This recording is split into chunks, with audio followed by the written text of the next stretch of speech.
नमस्कार, मेरा नाम दयानंद कुमार सहनी है। आप देख रहे हैं आप तक प्राइम। हमारे साथ वीआईपी के एक संभावित भावी प्रत्याशी पंकज कुमार वर्मा जी हैं और पंकज कुमार वर्मा के आवास पर आज हम पहुंचे हुए हैं। बता देना चाहता हूं कि साहेबगंज तमाम मुद्दों से त्रस्त है और इसी बीच हम बात करेंगे कि पंकज कुमार वर्मा जो है अपने ही सहयोगियों से काफी परेशान दिख रहे हैं। क्या मामला है, ये जानने के लिए हम इनके आवास पे पहुंच चुके हैं। आइए एक बार बात करते हैं। मेरा नाम पंकज कुमार वर्मा है। सबसे पहले तो आपको बहुत बहुत बधाई एवं धन्यवाद जो हमसे हमारी बातों को पूरे साहेबगंज की जनता तक पहुंचाने के लिए आए हैं, और साथ ही साथ आपके चैनल के माध्यम से देख रहे हमारे सभी साहेबगंज वासियों को सादर नमस्कार और आपके व्यूअर को भी बहुत बहुत धन्यवाद। सबसे पहला सवाल है ये पंकज भाई कि आप एक वीआईपी के संभावित प्रत्याशी हैं। शीर्ष नेता जो है मुकेश सहनी जी, राहुल गांधी जी और तेजस्वी यादव जी एक साथ आम जनों की मुद्दा लेकर सड़कों पे हैं और आप लोग आपस में भिड़े हुए हैं। मामला क्या है ये जी? एक साथ आम जनों की मुद्दा लेकर सड़कों पे हैं और आप लोग आपस में भिड़े हुए हैं। मामला क्या है ये जी? देखिए, आपस में ऐसा कुछ है नहीं कि भिड़े हुए हैं। थोड़ा सा कह सकते हैं कि कुछ ऐसे लोग हैं जो काफी दिनों से क्षेत्र में घूम रहे हैं, रह रहे हैं, उनकी आकांक्षा थोड़ा ज्यादा हो चुकी है। तो स्वाभाविक है, आकांक्षा है रखिए, और इच्छा तो सबको होती है कि हम विधायक बने, हम फलना चीज बने, लेकिन उसका भी कोई एक क्राइटेरिया होना चाहिए। आप आते हैं मीडिया में अनाप शनाप बोल देते हैं, उस अनाप शनाप में आप सभी को लपेटों में ले लेते हैं। अब ऐसा है कि सभी को आप लपेटों में ले रहे हैं। आप सभी के बारे में जान तो लीजिए, कौन क्या है, नहीं है, किस तरह के हैं। बाद में आप कहेंगे कहने का मेरा मतलब ये नहीं था, तो ये दुखद है, ये घोर निंदनीय है कि आप अपने ही महागठबंधन में अन्य साथियों के लिए अगर इस तरह की बात आप बोलेंगे तो कहीं ना कहीं ठेस पहुंचेगा, तो वो लोग भी विरोध करेंगे। तो ये हम कहेंगे आपके चैनल के माध्यम से कि उन लोगों को भी मेरा सलाह है कि इस तरह की बातों से बचे, और सब कोई जो है कि समाज के मुद्दे, साहेबगंज के जो समस्या है उनको लेकर जो है कि आगे बढ़े। शराब माफिया की बात कर रहे हैं, आप जिक्र किए हैं शराब माफिया है। अब कुछ जनप्रतिनिधि, क्या मामला क्या है, ये समझ में नहीं आ पा रहा है, आप खुलकर कहिए। जी, ये तो साहेबगंज की जनता भी जानती है। खुलकर क्या, खुलकर ही है कि साहेबगंज में जिस तरह से शराब का जो बोलबाला है, अब है कि नहीं है। अगर इस तरह की कोई बात होती है कि अगर नहीं है तो कहाँ किस घर में शराब नहीं मिल रही है, तो ये, और इसमें कौन से लोग हैं, क्योंकि बार बार इसी क्षेत्र में सुनने को मिलता है कि फला आदमी एमएलसी में फलना को सपोर्ट किया, फलना आदमी जिला परिषद में फलना को सपोर्ट किया। इसी में कुछ लोगों से भी देखने को मिलता है कि 10 लाख अब वो स्कॉर्पियो। अब क्या सच्चाई है ये तो अब हम इतना तो भविष्यवाणी नहीं जानते, लेकिन यही साहेबगंज के ही वातावरण में उड़ रहा है। तो अगर सच्चाई कुछ है तो उसे साहेबगंज की जनता भली भांति जान रही है, और साहेबगंज की जनता को भी चाहिए कि ऐसे लोगों को बहिष्कार करे और वैसे युवा का चयन करे जो साहेबगंज की भविष्य को, आने वाले हर एक परिवार के भविष्य को एक अच्छा दिशा दे, अच्छा माने माहौल बनाए, ताकि वह पढ़ाई लिखाई में भी अच्छा हो, व्यापार के पास कुछ साक्ष्य है। जी, हमने कहा ना कि इसी में हवा में उड़ रहा है। मैंने किसी पर नाम भी तो नहीं लिया, किसी पर प्रत्यक्ष आरोप भी तो नहीं लगाया, क्योंकि हम लोग क्या है कि अगर कहीं भी किसी क्षेत्र में परेशानी है उसको सॉल्व करने के लिए है, न कि आरोप प्रत्यारोप करने के। लेकिन इसी साहेबगंज में यही सब हवा है कि एमएलसी में कहाँ पे कौन किसने समर्थन दिया, अब क्या हुआ नहीं हुआ ये तो हमने किसी पर आरोप नहीं लगाया। और जिला पार्षद में जो 10 लाख की बात आती है, क्या है नहीं है, तो ये सब यही इसी साहेबगंज में क्या है कि एक हवा में चल रही है।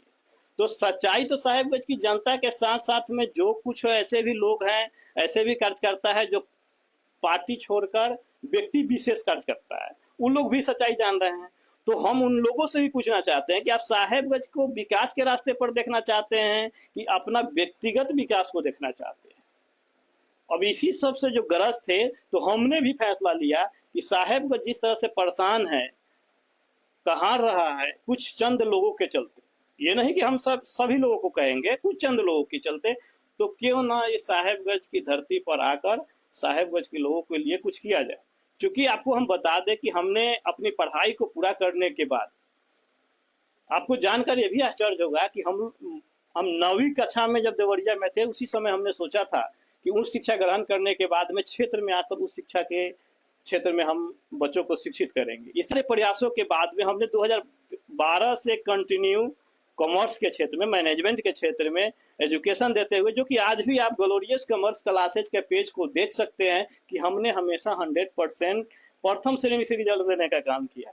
जो हमारे बच्चे लोग प्रतिभावान निकलते थे शहर में रहकर भी जो बच्चे उतना अच्छे नहीं कर पाते थे उतना यहाँ करते थे। अब सवाल ये होता है कि आप कहेंगे कि जब इतना अच्छा आप शिक्षा जगत में कर रहे थे तो आपने छोड़ा क्यों? तो आपको हम जानकारी के लिए बता दें, पूरे साहेबगंज वासियों को बता दें कि हमने शिक्षा का क्षेत्र छोड़ा नहीं है, सिर्फ पढ़ाना छोड़ा है। इस शिक्षा के क्षेत्र से लेकर अन्य सभी क्षेत्रों में साहेबगंज पूरे बिहार के लिए एक ज्वलंत उदाहरण बने।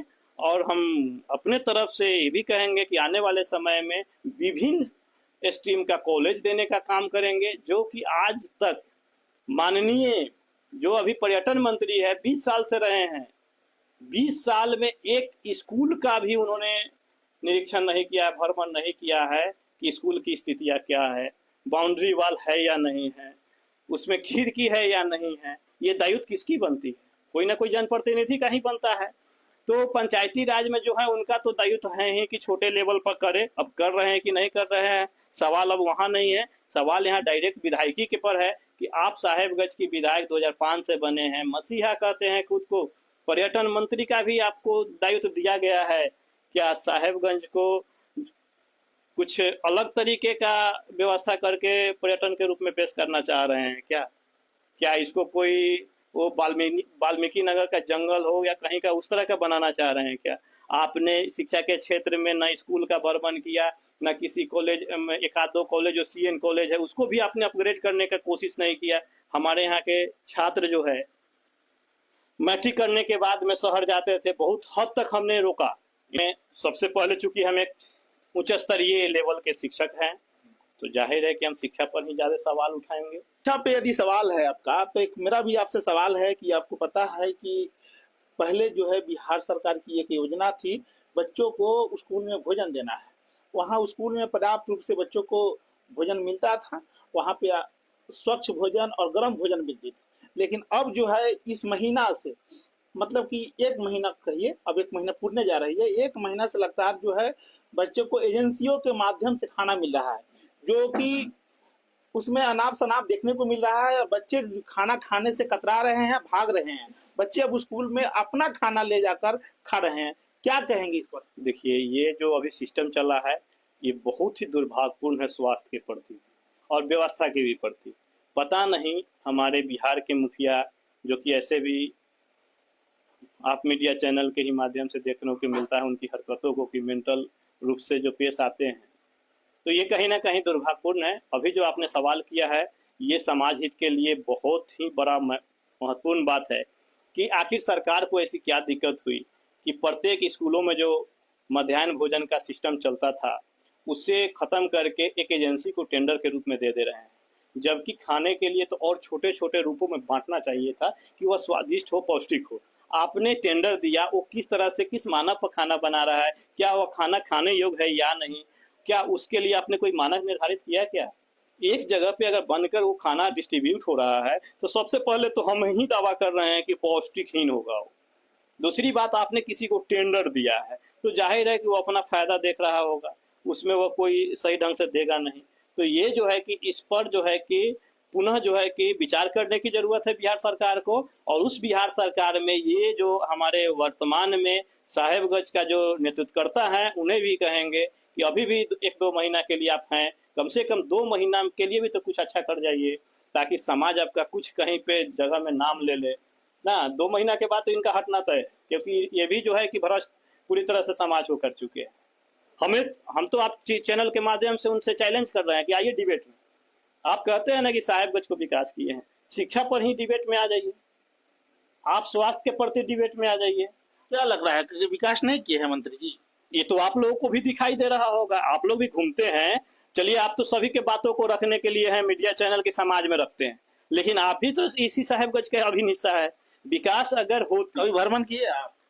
कभी क्षेत्र भ्रमण कर लीजिए, कभी दौरा कर लीजिए, कभी सरकारी कार्यालयों पे जाइए, विकास दिखेंगे आपको। हम तो खुद इससे कभी कभी मैंने क्या कहे सामना हुआ है, बकझक भी हुआ है, तो हमें धमकी दी जाती है कि ज्यादा पढ़ लिया है तो क्या ये सब होगा, बहुत पैसा देकर आए हैं, माननीय को देना पड़ता है। अब आपसे ही अब आप भी कहिएगा कि कौन माननीय है जिसको देना पड़ता है। बहुत सारे ऐसे कार्यालय में जाइएगा तो कहें कि इतना देना ही होगा, नहीं तो माननीय हमसे नाराज होंगे, माननीय को देना पड़ता है। ये राजस्व में जो लूटपाट मची हुई है, ये इसमें स्पष्ट ही होता है कि वो लोग डायरेक्ट कहते हैं कि सबका बांधा हुआ है। अरे क्या बांधा हुआ है? ये सब खुल्लम खुला, ये बंधा हुआ खुलासा होना चाहिए। ये जितने भी कर्मचारी है सब लोगों के सभी तरह की स्थितियों की जांच होनी चाहिए। इनके घूमने तक की जांच होनी चाहिए कि कहाँ से पैसा आता है। आपको सरकार जब महीना देती है, समाज के काम करने के लिए देती है, तो फिर इसमें अगर कोई जनप्रतिनिधि इन्वॉल्व होता है और वो अगर टारगेट करते हैं, एक दूसरे का जो बांटाधार करते हैं, तो इस पर अंकुश लगना चाहिए। और शायद अब इतना दिनों से अगर साहेबगंज की जनता देख रही है तो अब क्या उम्मीद करेगी? हर उम्मीद में तो एक 5 साल देवे की है। तो उस पे क्या कहेंगे जो मिड डे मील मिल रही है उस पे आपका? हाँ, मिड डे मील जो है कि यह व्यवस्था काफी खराब है। इसका हम कड़ा विरोध करते हैं और हम मांग करते हैं बिहार की मुखिया से कि अब से भी रोक दीजिए। स्वास्थ्य के साथ खिलवाड़ हो रहा है, कहीं कोई बड़ा घटना नहीं हो जाए। उस घटना में हमारे समाज के बच्चे को कुछ हो जाता है तो आप क्या कीजिएगा? घोषणा कीजिएगा 50,000 1 लाख दे दिए, सांत्वना दीजिएगा। उससे बेहतर है समय रहते उसको सचेत हो जाइए, उस व्यवस्था को वापस लीजिए। और प्रत्येक स्कूलों में एक अगर देना ही है मध्याह्न भोजन, हमें जरूरत नहीं लगती है। आप शिक्षा के क्षेत्र में रिव्यू कीजिएगा, ऐसे ऐसे मैनेजमेंट है कि आपको देने की कोई जरूरत नहीं, लेकिन आपको तो किसी तरह से भीड़ दिखाना है और एक बड़े राज को छुपाना है। मध्याह्न भोजन जो है एक बड़े राज को छुपाने की व्यवस्था है और वह व्यवस्था है पढ़ाई। आप पढ़ाई देने में फेलियर है बिहार सरकार, जिसको छुपाने के लिए मध्याह्न भोजन लाया गया। क्या कोई परिवार ऐसा नहीं है जो अपने बच्चे को खाना नहीं खिला सकता है? बच्चे को स्कूल में क्यों भेजा जाता है? पढ़ाने के लिए भेजा जाता है कि कुछ अच्छा 2-4 लाइन सीख कर आए, कुछ बोलने के ढंग आए, ना कि वो प्लेट लेकर लाइन में खड़ा रहने के लिए। तो आपने तो वहां भी लाइन में खड़ा कर दिया। पंकज भाई, एक सवाल है आपसे, एक बात और जान लीजिए कि मध्याह्न भोजन के साथ साथ एक बड़ी मुद्दा है कि 50,000 के सैलरी पे, 58,000 के सैलरी पे, 48,000 के सैलरी पे बिहार सरकार बीपीएससी शिक्षक बहाल कर रही है बच्चों को दुरुस्त शिक्षा देने के लिए। क्या वो लोग क्या कर रहे हैं? मूलभूत सुविधा हमारे स्कूल में पहले तो है ही नहीं, आप शिक्षक बहाली कर रहे हैं। अच्छी बात है, बीपीएससी से हमारे बहुत ऐसे साथी है जो कि नॉलेजेबल हैं और शिक्षा देने के लिए उन्होंने बहुत बड़ी कठिन मेहनत करके ये शिक्षक का पद हासिल किया है।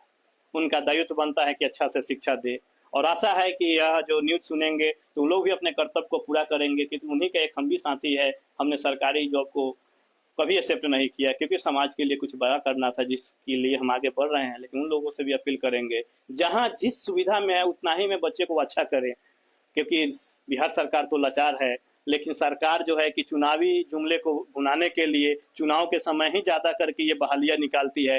बाद बाकी तो हमारे वो सब युवा भी रोड पर रहते हैं, जॉब की तलाश में आंदोलन करते हैं, लाठियाँ खाते हैं, लेकिन चुनाव आते हैं तो कुछ उनको मरहम लगा दिया जाता है।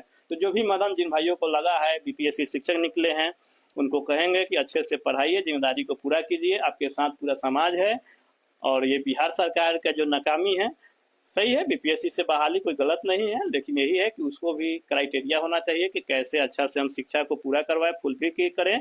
और शिक्षा जो अभी तक सबसे पिछड़ा हुआ व्यवस्था बिहार का रहा है उसको आगे कैसे करें। लेकिन हमें नहीं लगता है कि बिहार सरकार इसमें पूरा करेगी। इसके लिए हमारे महागठबंधन के सभी घटक दल जो है एकजुट होकर बिहार को एक नई दिशा देने के लिए हमारे माननीय सुप्रीमो जो है कि सन ऑफ मल्ला मुकेश सहनी जी के नेतृत्व में, जो कि तेजस्वी जी को समर्थन देकर तेजस्वी जी को मुख्यमंत्री बनाकर खुद उप मुख्यमंत्री के रूप में इस चेयर पे बैठ के राहुल गांधी के नेतृत्व में बिहार को भी नई दिशा देंगे और आने वाले 2029 के चुनाव में राहुल गांधी के नेतृत्व में प्रधानमंत्री का दर्जा वापसी करके कांग्रेस फिर से वही वापसी लाएगी जिसके लिए कभी कांग्रेस जानी जाती थी।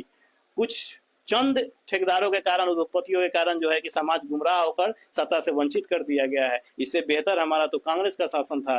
भाजपा जो अभी 5 किलो के लिए लाइन में लगा देती है राशन के लिए, क्या वो भी एक बहुत बड़ी मुद्दा बन गई है आज के समय में। आपको पता है कि आप लोग विधायक बनेंगे तो करेंगे कि नहीं करेंगे।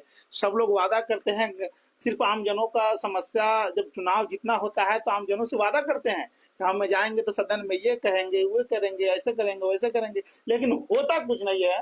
पंकज भाई, बात एक और जान लीजिए कि SIR का मामला आपको सामने दिख रहा है।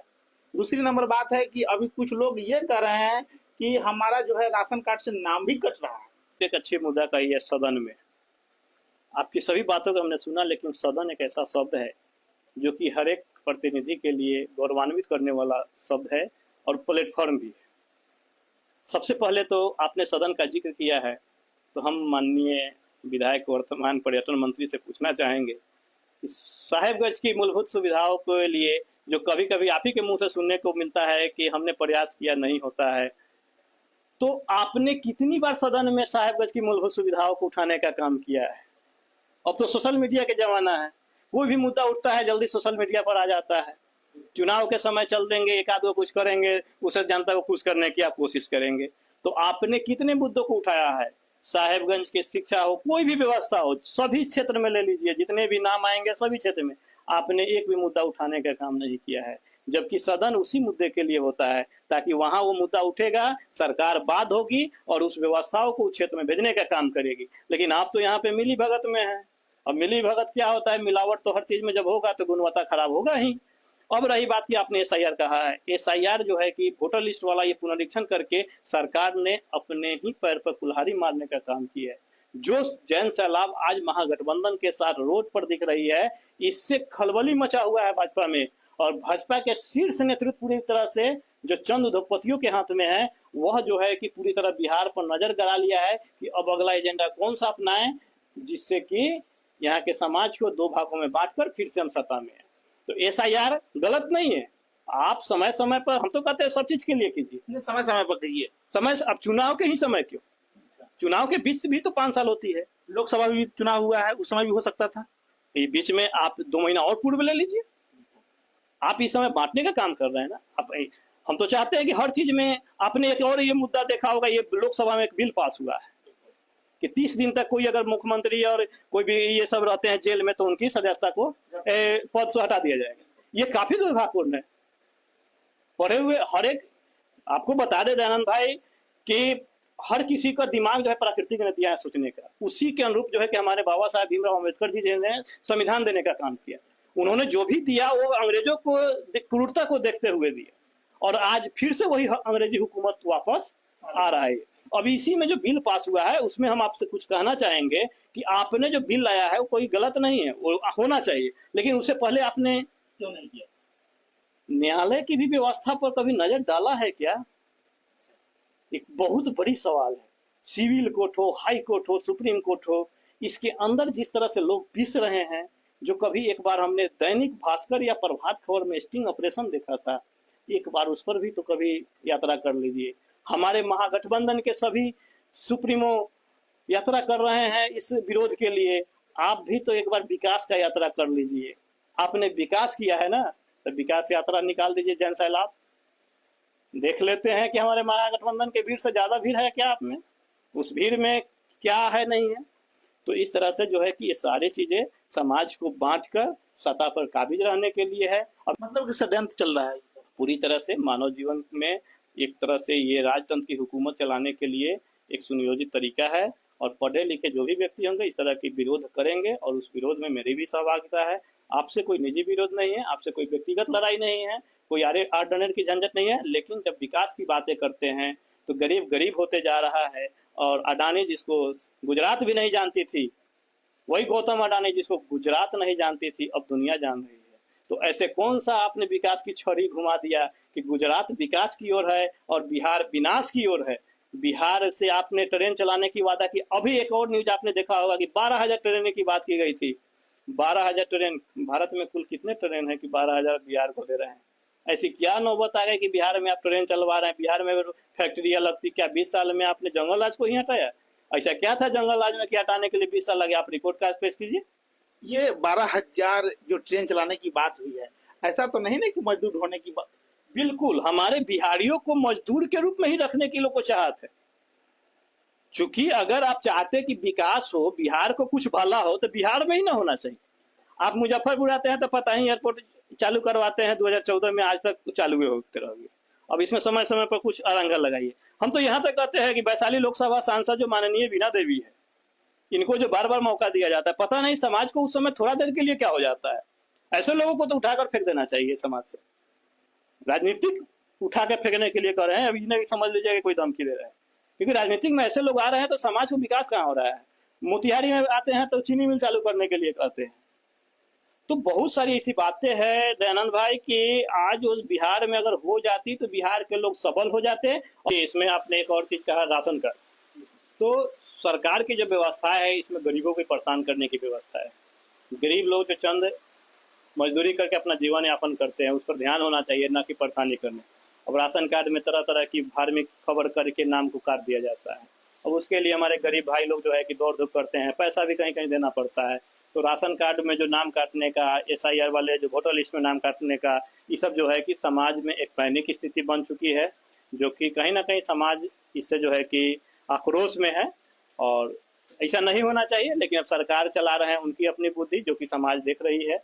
और इसी के जो है कि आने वाले जो आगामी ये अक्टूबर नवंबर में विधानसभा चुनाव है, इसमें जनता पूरी तरह से हिसाब लेने को तैयार है, विशेषकर गरीब लोग, क्योंकि गरीबों लोग के हक के लिए ही हम लोग आए हैं। ऐसा देखा जा रहा है कि अब लगातार जो है अंदर ही अंदर तेजस्वी यादव और मुकेश सहनी से भी मिल रहे हैं, गुप्त रूप से, छुपा रुस्तम की कहानी चल रही है। आपकी क्या सच्चाई है, क्योंकि लोग आपके पीछे पड़े हुए हैं? ये अब देखिए, ये तो आपके ही माध्यम से हमको माने, ठीक है, अच्छी बात है कि लोगों में ये एक हो गया है कि पंकज कुमार जो है कि मुकेश सहनी जी के चहेते और तेजस्वी यादव के चहेते बनने वाले हैं। क्या हम जिस तरह से ये साहेबगंज की जनता में आक्रोश देखकर, व्यवस्थाओं को देखकर अगर हम आए हैं, पार्टी का भी कहना है कि युवा नेतृत्व, युवा सोच, तो युवा नेतृत्व अगर युवा सोच की एक नारा है, तो इस नारा में कहीं ना कहीं किसी को फिट बैठना होगा।